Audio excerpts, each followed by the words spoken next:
नमस्कार, बहुत स्वागत है आप सभी का। आप देख रहे हैं न्यूज इंडिया, आपके साथ मैं हूं मनीषा शर्मा। तो देश भर में मानसून के कारण भारी बारिश का कहर लगातार देखने को मिल रहा है।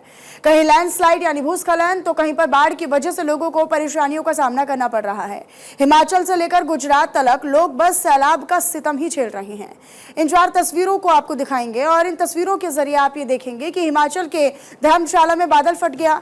दूसरी तस्वीर में आप रुद्रप्रयाग में लैंडस्लाइड देख रहे होंगे। तीसरी तस्वीर पर आइएगा तो गुजरात में बाढ़ किस तरीके से लोगों के लिए जी का जंजाल बनी हुई है, मुसीबत बनी हुई है, वो आपको दिख रहा होगा। और चौथी और आखिरी तस्वीर में महाराष्ट्र की तस्वीर है, जहां पर सैलाब का सेंटर बनता हुआ महाराष्ट्र नजर आ रहा है।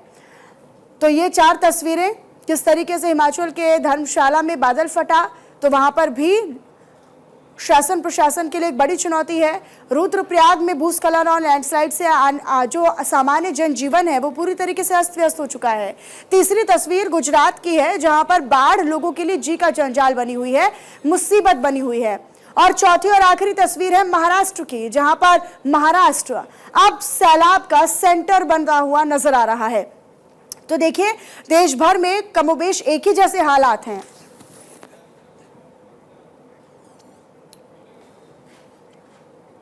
तो देश भर में भारी बारिश को लेकर रेड अलर्ट जारी किया गया है। बात दिल्ली एनसीआर की करें तो यहां पर भी बारिश को लेकर येलो अलर्ट जारी किया गया है। इसके अलावा उत्तराखंड के रुद्रप्रयाग में लैंडस्लाइड की भी जानकारी है। हिमाचल के मंडी में ब्यास नदी का जल स्तर बढ़ा है, ऐसी जानकारी मिल रही है। तो ये बड़ी खबर आप तक हम साझा करें। देश भर में भारी बारिश को लेकर अलर्ट जारी कर दिया गया है। दिल्ली एनसीआर की बात करें तो यहाँ पर भी बारिश को लेकर अलर्ट जारी किया गया है। हिमाचल प्रदेश के मंडी में ब्यास नदी का जल स्तर बढ़ने के कारण लोगों का जनजीवन पूरी तरीके से अस्त व्यस्त है।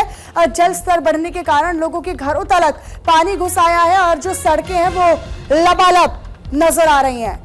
तो तालाब में तब्दील ये सड़कें नजर आ रही हैं। आपको सामान्य तौर पर ये स्कूल जो है, आप ये देखिए, स्कूल जो है वो पूरी तरीके से जलमग्न हो चुका है। कक्षाओं में यानी जहां पर बच्चे पढ़ते हैं, विद्यार्थी पढ़ते हैं, वहां पर आप ये आलम देख रहे हैं।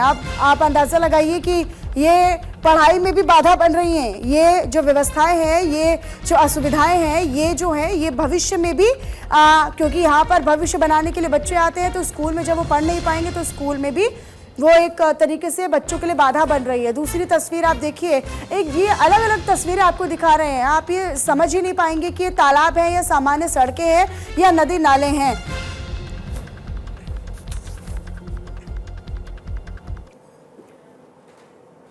तो इधर मानसून की दस्तक के बाद अब देश भर में बाढ़, बारिश और लैंडस्लाइड की मुसीबत बनी हुई है, जिससे आम जनजीवन पूरी तरीके से अस्त व्यस्त हो चुका है। ये 6 तस्वीरें आपको दिखा रहे हैं। तो वहीं 6 तस्वीरों के जरिए आप देखिए कि असम का क्या हाल है। असम के डिब्रूगढ़ में बाढ़ जैसे हालात बने हुए हैं, घरों में पानी घुस आया है। तो वहीं दूसरी तस्वीर हिमाचल के धर्मशाला की है, तीसरी तस्वीर कुल्लू की है, चौथी उत्तराखंड के रुद्रप्रयाग की तस्वीर आप देख रहे हैं और 5वीं तस्वीर आप देख रहे हैं जहां पर गुजरात के नवसारी की, छठी तस्वीर महाराष्ट्र के वाशिम से आप देख रहे हैं।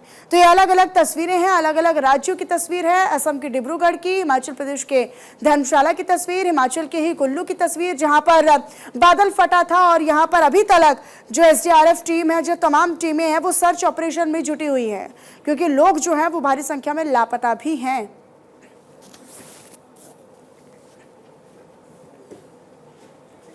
तो हिमाचल के धर्मशाला में बादल फटने से भारी तबाही मची है। दरअसल धर्मशाला में सैलाब से 5 की मौत हो गई है, जबकि 6 लोग इसमें लापता बताए जा रहे हैं। एसडीआरएफ और पुलिस टीम का सर्च ऑपरेशन भी लगातार जारी है।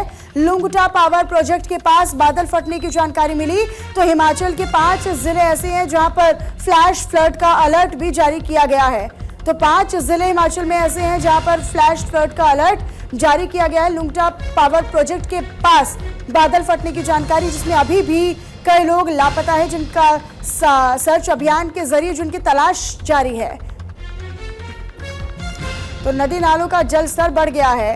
एक तरफ लोगों का जनजीवन पूरी तरीके से अस्त व्यस्त, तो दूसरी तरफ ये प्राकृतिक आपदा जहां बादल फटता है तो लोग जो है वो परेशान हो जाते हैं। अब ये देखिए, बादल फटने के बाद की तस्वीरें हैं जहां पानी का प्रवाह जरा देखिए। पानी के प्रवाह में बहती हुई ये गाड़ियां आप देखिए, ये वाहन आप देखिए, किस तरीके से प्रवाह जो है वो गाड़ियों को अपने संग लेकर जा रहा है और ये प्रवाह लोगों के लिए मुसीबत और जानलेवा भी बना हुआ है। कई लोग इसमें बह रहे हैं, कई लोगों की इसमें जानें भी जा रही हैं। एसडीआरएफ और पुलिस टीम का सर्च ऑपरेशन भी जारी है। लुंगटा पावर प्रोजेक्ट के पास बादल फटा था और हिमाचल के 5 जिले ऐसे हैं जहां पर फ्लैश फ्लड को लेकर अलर्ट भी जारी किया गया है। तो हिमाचल के धर्मशाला में बादल फटने से तबाही देखने को मिल रही है।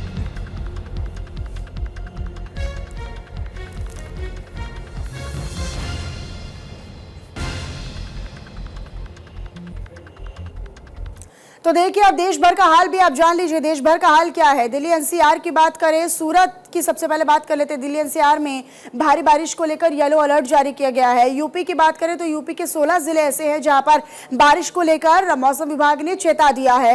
राजस्थान के 30 जिले ऐसे हैं जहां पर बारिश को लेकर ऑरेंज अलर्ट जारी किया गया है, जबकि मध्य प्रदेश के भी छिंदवाड़ा और जबलपुर में येलो अलर्ट जारी किया गया है। इसके अलावा कौन से राज्य हैं जहां पर अलर्ट जारी किया गया है? छत्तीसगढ़ के 33 जिले हैं जहां पर येलो अलर्ट जारी किया गया है। तो देश भर का हाल क्या है, कहां पर क्या अलर्ट है, वो हम आपको बता रहे हैं ग्राफिक्स के जरिए।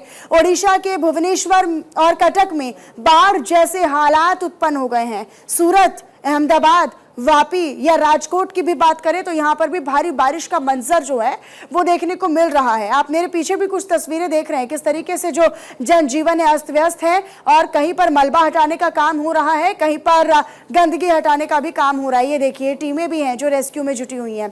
सूरत की बात करते हैं तो सूरत में 36 घंटों में 400 mm बारिश दर्ज की गई है। तमिलनाडु, पुडुचेरी और तेलंगाना में भी तेज बारिश को लेकर अलर्ट जारी किया गया है। तो देखिए देश भर का हाल हमने आपको इन तस्वीरों के माध्यम से भी दिखाया कि किस तरीके से जो अस्त व्यस्त है जनजीवन पूरी तरीके से सामान्य होता हुआ नजर नहीं आ रहा है।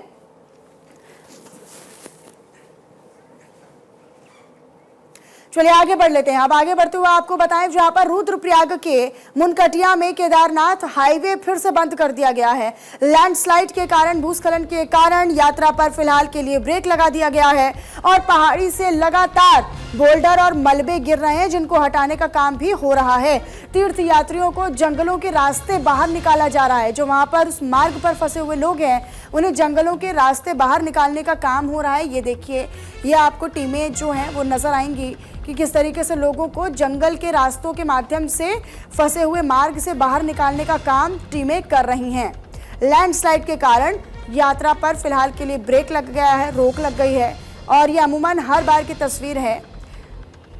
तो देखिए पहाड़ी राज्य होने के कारण यहाँ पर मौसम जो है वो और ज़्यादा गंभीर हो जाता है। मौसम के लिहाज से उत्तराखंड हो, हिमाचल प्रदेश हो, ये पहाड़ी राज्य जो है वो वैसे भी बेहद संवेदनशील हो जाते हैं। यहाँ पर प्राकृतिक आपदा कब आ जाए और कौन इसकी चपेट में आए ये कह पाना मुश्किल है। तो इसी पर मेरे 2 सहयोगी अलग अलग जगहों से जुड़े हुए हैं। जीवन कुमार शिमला से हमारे साथ लाइव जुड़े हुए हैं। इसके अलावा संजय प्रसाद हमारे साथ जुड़ेंगे। तो संजय, मैं आपका रुख कर लेती हूँ सबसे पहले। जरा बताइएगा, असम के डिब्रूगढ़ की तो हम तस्वीरें देखते ही हैं, वहां पर फिलहाल किस तरह की परिस्थिति है? असम का परिस्थिति काफी खराब हो चुका है। पिछले रात से लेकर सुबह तक काफी जोरदार बारिश हुई है, जिस कारण से डिब्रूगढ़ शहर में जल भराव के जरिए बाढ़ जैसी परिस्थिति हो गई है। शहर के अंदर जो सड़कें हैं, सड़कें सागर के रूप धारण कर लिया है। लोगों घरों के अंदर बारिश का पानी घुस गया है, जिस कारण से लोगों को काफी कठिनाई का सामना करना पड़ रहा है। और फिलहाल कुछ समय पहले एक घटना सामने आया कि डिब्रूगढ़ जिले के मोरान में बिजली गिरने से, आकाशीय बिजली गिरने से एक कारखाने में, जो कारखाना था फर्नीचर बनाने वाला, उस कारखाने में आग लग गया, जिससे 2 करोड़ से अधिक रुपए का संपत्ति जल के खाक हो गया है। अमूमन जो असम का जो राज्य है राजधानी गुवाहाटी और गुवाहाटी के दूसरे राजधानी डिब्रूगढ़ बन रहा है। उस समय भी लोगों को मतलब काफी तकलीफों का सामना करना पड़ रहा है। आकाशीय बिजली हो या बारिश हो, थोड़े 1 घंटे या 2 घंटे बारिश देने के बाद शहर में पूरी तरह पानी जमा हो जाता है, जिस कारण से लोगों को काफी परेशानी का सामना करना पड़ता है। नगर निगम जो है डिब्रूगढ़ का जो प्रशासन है वो लगे रहते हैं, लेकिन जो नगर निगम है उनका कोई कदम नहीं उठाए, जिस कारण से नाले नाले भर जाते हैं बारिश के पानी से, नाले के पानी सड़कों ठीक में है आ जाते हैं। संजय, मैं आपका रुख करूंगी। जीवन का हम रुख कर लेते हैं जो कि शिमला से हमारे साथ लाइव जुड़े हुए हैं। यहाँ पर हम लगातार जानकारी जीवन आपके माध्यम से दे भी रहे हैं कि फिलहाल वहाँ पर क्या परिस्थिति है, क्योंकि अलग अलग जगहों से बादल फटने की भी जानकारी है। फिलहाल रेस्क्यू कितनी तेजी के साथ हो रहा है और जो लापता लोग हैं क्या उनको अभी निकाला गया है? कुछ राहत की खबर है क्या? मनीषा, राहत की खबर सिर्फ इतनी है कि हिमाचल में आज मौसम साफ है और जहां जहां क्लाउड बर्स्ट हुआ है, एक बार फिर कह दूं, 3 जगह क्लाउड बर्स्ट हुआ है और 9 जगह फ्लैश फ्लड हिमाचल में हुआ है। कुल्लू की आपने बात करी, 3 लोग अभी भी लापता है वहां से। बुधवार को जो फ्लैश फ्लड हुआ उसमें 3 लोग बहे हैं जिनका अभी कोई जानकारी नहीं मिली है। टीमें वहां पर तैनात हैं और वो सर्च अभियान वहां पे शुरू है। बात करूं धर्मशाला के कन्यारा के मनूनी की, यहाँ मौसम आज साफ है। मेरी बात हुई जो एनडीआरएफ के जो अधिकारी थे, उन्होंने कहा कि आज बहुत से लोग, जितने भी लोग इस नाले में होंगे, इस खड्ड में होंगे, निकालने के लिए आज मौसम साफ है, इसलिए आज ज्यादा से ज्यादा सब वहां से निकलने की उम्मीद है।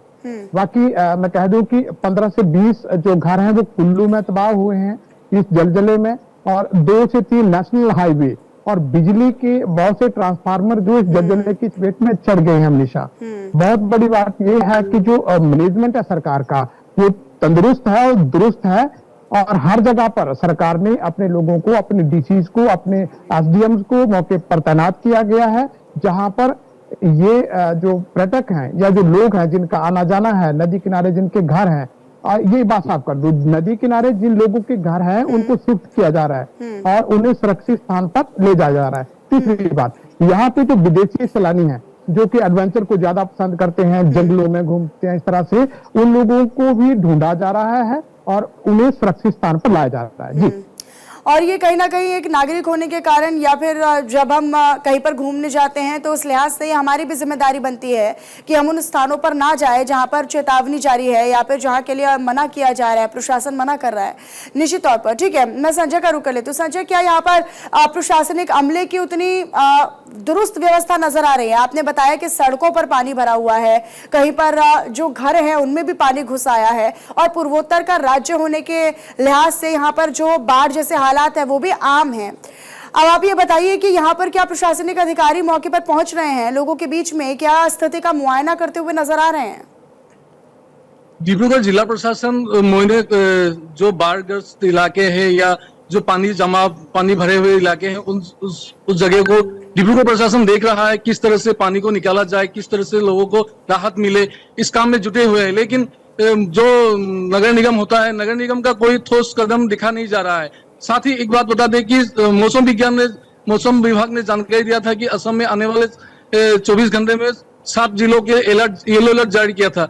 येलो अलर्ट जारी होने के बाद भी डिब्रूगढ़ जिला प्रशासन हो, कामरूप मेट्रो हो या जितने भी 7 जिले थे, उन जिलों में मतलब काफी लोग परेशान हैं बारिश के कारण। लेकिन कोई भी जो म्युनिसिपल एरिया होता है या नगर पालिका होता है, उन लोगों का कोई जितना काम होना चाहिए उस तरह से काम नहीं हो रहा है। अच्छा, क्या यहाँ पर नदी नालों के किनारे जो लोग बसते हैं, क्या उनको शिफ्ट किया गया है? क्या उनको पहले से विस्थापित किया गया है ताकि अगर बाढ़ जैसे हालात बनते हैं तो वहां पर लोगों का ज्यादा जान माल का नुकसान ना हो या फिर जानहानि ना हो? प्रशासन इसके लिए माइक के जरिए अपने लोगों को सूचित कर रही है कि अपने अच्छे ठिकानों में जाए, सुरक्षित स्थानों पर जाने के लिए प्रशासन अपनी ओर से काफी मैसेज दे रही है लोगों को कि सुरक्षित स्थानों में जाए। क्योंकि ब्रह्मपुत्र डिब्रूगढ़ में सटा हुआ जो शहर है, शहर के साथ ही ब्रह्मपुत्र नदी का जलस्तर धीरे धीरे बढ़ रहा है और जिस कारण से फेरी जो सेवा, नाव की सेवा है, सभी बंद हो चुका है। और प्रशासन लोगों से अपील कर रहा है कि अपने सुरक्षित स्थानों में जाने के लिए, क्योंकि किसी भी वक्त जिस तरह से बारिश का हालत मौसम है, अभी बारिश जिस तरह से दे रहा है, नदी का जलस्तर जिस तरह से बढ़ रहा है, कभी भी बड़ा बाढ़ जैसी हालात बन सकती है। जीवन का मैं रुख कर लेती हूँ। जीवन, अभी तो आप बता रहे हैं कि मौसम साफ है, लिहाजा मौसम साफ का फायदा तो अभी प्रशासन को उठाना चाहिए।